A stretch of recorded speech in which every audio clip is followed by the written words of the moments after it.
Something I find myself asking ever so often is, why put so much effort into my videos when I can easily get away with less? No, really, why put in the effort to make a well-edited video when people are just gonna play it in the background without watching it? I'm just gonna talk over one long, continuous clip. Why bother writing a well-organized script when I can just write down all my thoughts as I go along? No one's following my points. They're just passively consuming them. Realistically, will I actually get more views if I put more effort into this video? I just need to get people to click on it and listen. Anything else is just luxury for the viewer, and I don't think you deserve anything, so you get nothing. And it's actually becoming normalized to put less effort in. Like, I hate how it's become a trend for YouTubers to reuse old content. You know what I'm talking about, those compilation videos titled 5 hours of my old uploads to fall asleep to. Okay, I know I just made fun of the people playing this video in the background, but at least they're somewhat engaged with the video. I appreciate that. But you're telling me I took all that time to write down timestamps, take notes, and stitch clips together to convey my point, and you're not even gonna partially pay attention to it? It's crazy to think that you don't even need to earn people's engagement. You can profit off their indifference. Like, actually, where's the motivation to even try? I still get the view and the watch time, so it's not like I lose anything from this, but it kind of feels like a backhanded compliment.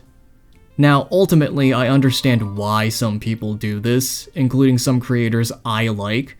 Builds don't pay themselves, and sometimes you need something to fill the gap between projects that are gonna take longer to finish.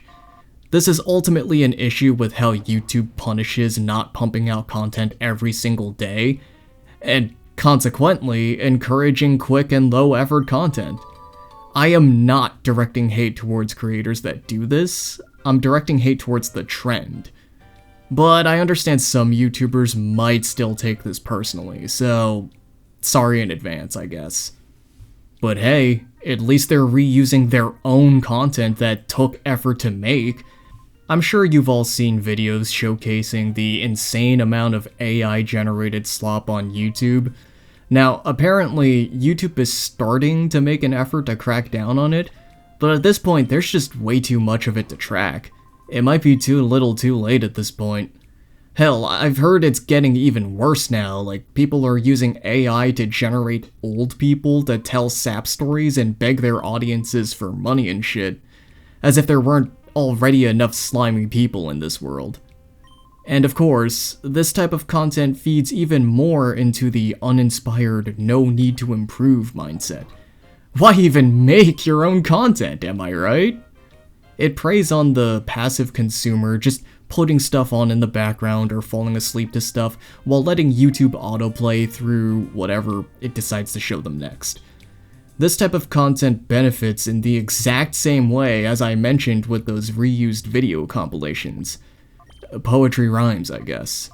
And then you just got good old-fashioned stealing. Scour the internet for funny ha-has or, actually talented people, and use the appeal of it being funny or impressive as the basis of my content. Hi, I'm a React channel, and I think acknowledging the joke is funny counts as transformative content. I appreciate channels like Jack's Films calling out content theft and raising awareness on how to combat it. His videos have genuinely made me reflect on how thoroughly I credit footage that I borrow off YouTube.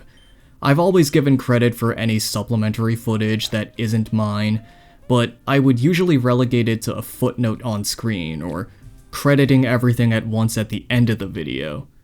Now though, I've started to actually link every article I reference and every video I sample, no matter how big or small.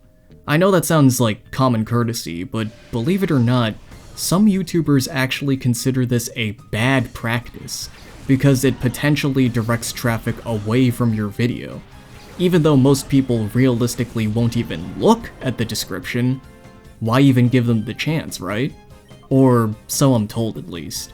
But you can find some pretty interesting stuff from just the tiniest bit of web searching about your favorite game. And if even just a few people are interested, I'd be happy to provide easier access to those sources.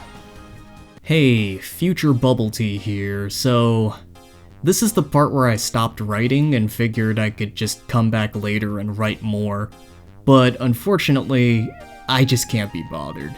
So I guess I'm gonna end it here. That's right, I don't even have the courtesy to upload a complete video. If you want more lazy content, subscribe, and maybe I'll consider making another video. And if you want my content to get even lazier, you can support me on Patreon for just $1. Who knows, maybe in the next video I'll just talk over a static image. Oh, what's wrong? You don't like low-effort content?